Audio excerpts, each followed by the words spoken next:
Assalamualaikum warahmatullahi wabarakatuh. Perkenalkan, saya Ana Fitri Apriliani, guru dari SMA Negeri 8 Kabupaten Tangerang. Kali ini saya akan memaparkan materi biologi tentang pencemaran lingkungan.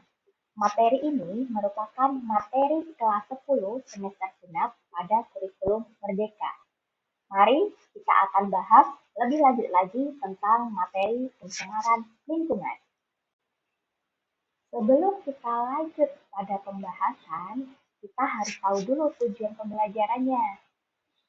Nah, apa itu? Yang pertama, siswa mampu mendefinisikan pencemaran lingkungan. Yang kedua, siswa mampu memahami macam-macam pencemaran lingkungan. Yang ketiga, siswa mampu menganalisis dampak negatif dari pencemaran. Dan yang keempat adalah menentukan solusi untuk mencegah dan mengatasi pencemaran lingkungan. Kita tahu bahwa alam akan selalu mengalami perubahan. Karena apa? Perubahan lingkungan tersebut dipengaruhi oleh faktor alam sendiri dan faktor manusia.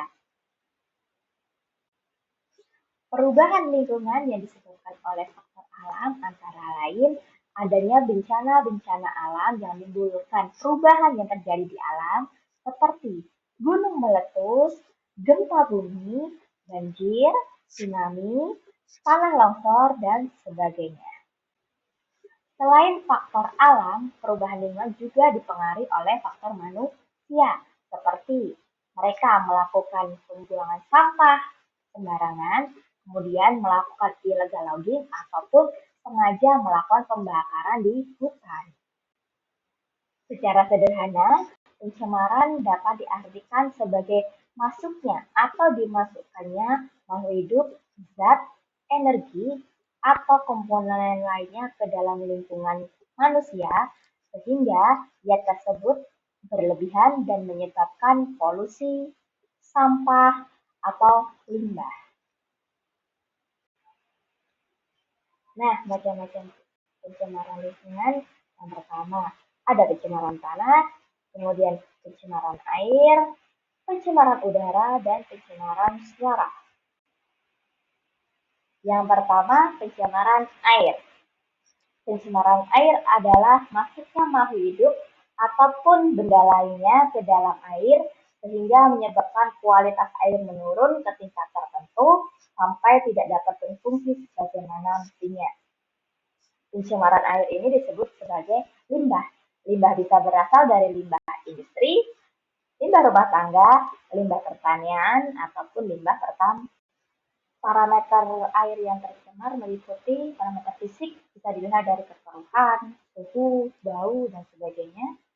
Parameter kimia bisa dilihat dari indikator BOD dan COD. Dan yang terakhir, parameter biologi bisa dilihat dari jumlah dan jenis mikroorganisme yang terdapat di dalam air.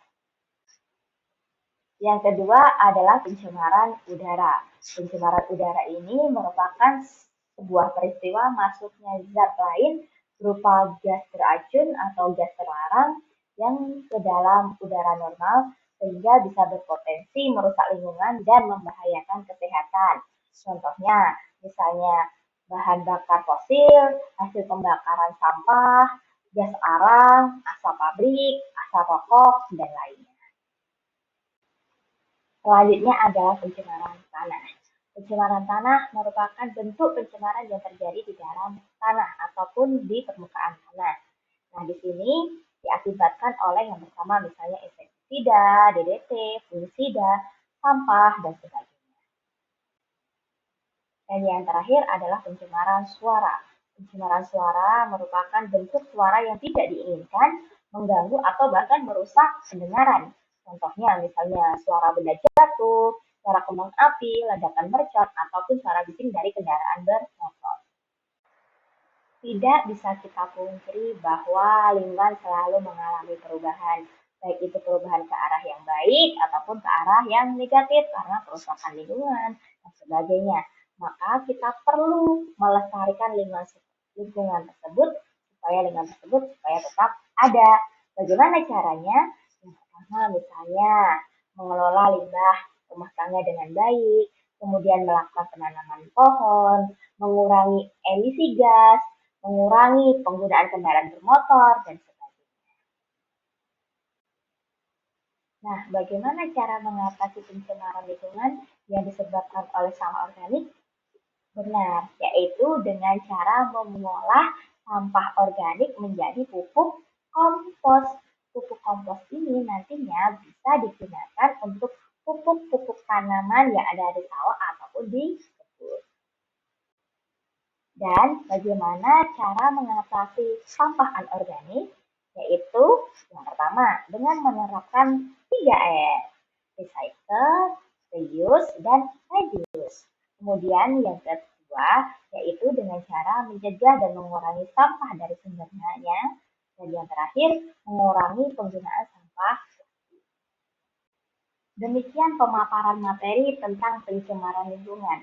Namun sebelum itu ada sebuah kata-kata yang bagus tentang lingkungan. Lingkungan bukanlah milik siapapun untuk dihancurkan, tetapi itu tanggung jawab semua orang untuk melindunginya, termasuk salah satunya adalah kita. Kami undur diri dulu. Salam hijau, salam lestari, salam konservasi. Wassalamualaikum warahmatullahi wabarakatuh.